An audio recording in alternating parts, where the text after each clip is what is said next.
Just as one enters into the dream state after the deep sleep state, the same infinite consciousness moves to the creation state from the state of absolute quiescence. In it there is no duality or unity. The infinite consciousness perceives this creation within the space of its own consciousness. And then it identifies with it. And this is what gives rise to our whole understanding of reality. So in this chapter, we're exploring all the basic categories by which we construct our reality. And we're going beyond them. We're being reminded that it's all essentially consciousness, or Brahman. Just as there is no definite sequence or order or causal connection in dreams, in this world appearance there is no definite causal connection or sequence, though it appears to have one. This is how we see things, this is how we construct our reality. We construct it according to causal sequences. There is no division in dream, nor is there a division in the objects of perception. There's apparent division in dream. We see the mountain, we see our mother, we make the distinction, but what is the distinction? What is the essential distinction? What's the distinction between the mountain, my mother, and the space in between? It's all the same. It's all dream. It's all consciousness. Dream is constructed by the same mind that constructs our so-called waking reality. It is the same Brahman or infinite consciousness that appears in front of you as this universe or creation. It also appears inside of you, out there, in there. It's all consciousness experiencing itself. In dream there is no recognition of the object seen in the dream, nor is there samskara, which are mental impressions, nor even memory, because the dreamer does not think, I have seen this before. Well, this is a view from outside of the dream, isn't it? In the dream, everything is fresh. But at the time of the dream, when you're actually in the dream, you have the feeling that you've seen it before. You might have a different partner in your dream, completely different to your real life one, and yet you'll feel the same intimacy, you have memories and all the rest of it for that partner in your dream. So you have not seen anything in that dream before. Some of it might seem strange or absurd, but there will be familiar elements, or there'll be a sense of familiarity. You might wake up in a different bed, and yet that will be your bedroom. That's where you've always woken up. There isn't any memory, but there's a feeling of memories. In the dream you'll go to places you've never been to, but there's a memory that you have been to them. And samskara here, which is described as mental impressions, is actually our guiding tendencies. It's what leads us to think or feel one thing rather than another. It's based on our emotional memories. So there aren't any emotional memories, but we will act as if we have got emotional memories. Similarly, in the waking state too, when these three considerations are removed, there is the infinite consciousness alone, which the ignorant man identifies with memory. So what are these three things? There's the recognition of objects.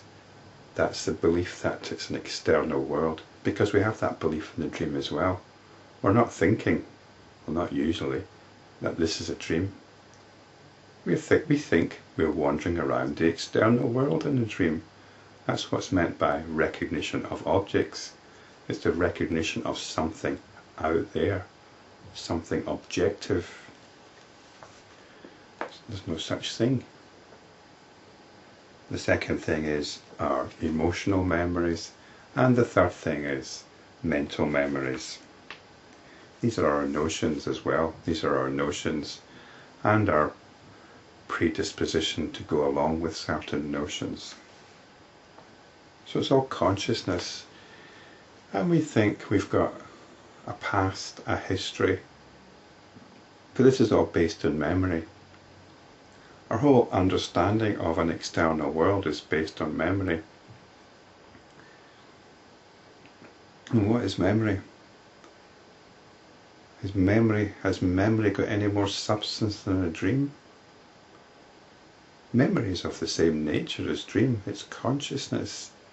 Memory has no physical substance. Memory melts away, and new memories can coalesce into existence.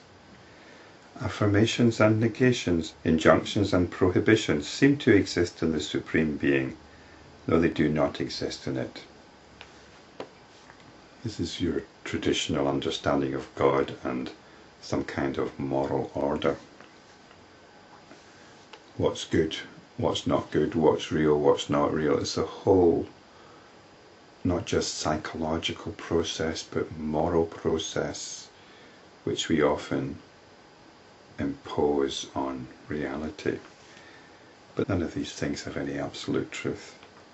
When a man is dizzy, he feels that the world is going around him, though the dizziness is in him. Even when one knows this and knows that the objective universe is delusion or illusion, it does not disappear except through persistent practice. What this means is its true nature as delusion does not disappear without consistent practice. It's like when you are dizzy and you know it's not the world that's going round, even though you still experience it, you still feel sick. You can still feel sick, even though you've got some understanding of the truth. So persistent practice is necessary, persistent spiritual practice. Hence this illusion ceases only through the devout study of this scripture. There is no other way. Of course there are other scriptures which present this wisdom. We really need these wisdom scriptures. It is by self-knowledge or enlightenment that these three, the mind, the objects of perception and the body, will reach a quiescent state of equanimity, not otherwise. For these three arise from ignorance. By a mere study of this scripture, that ignorance is dispelled. The beauty in this scripture is that its student is not abandoned to his despair. If something is not clear in the first instance, a further study of the scripture makes it clear.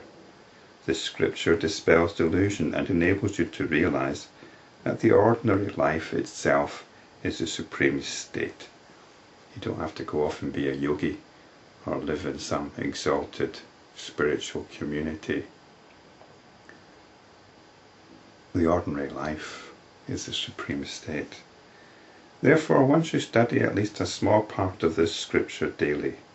If, however, one thinks it is not authoritative because it is of human origin, one can resort to the study of any other scripture dealing with self-knowledge and final liberation. But one should not waste one's lifetime.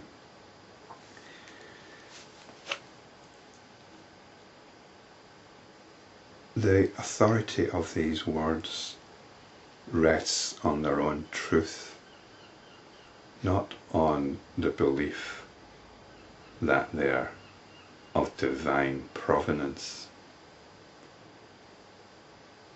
And we can realize that truth by immersing ourselves in it. And we have this wonderful good fortune to have this scripture, which is so nice and long. We can immerse ourselves in it. Please do. Feel free.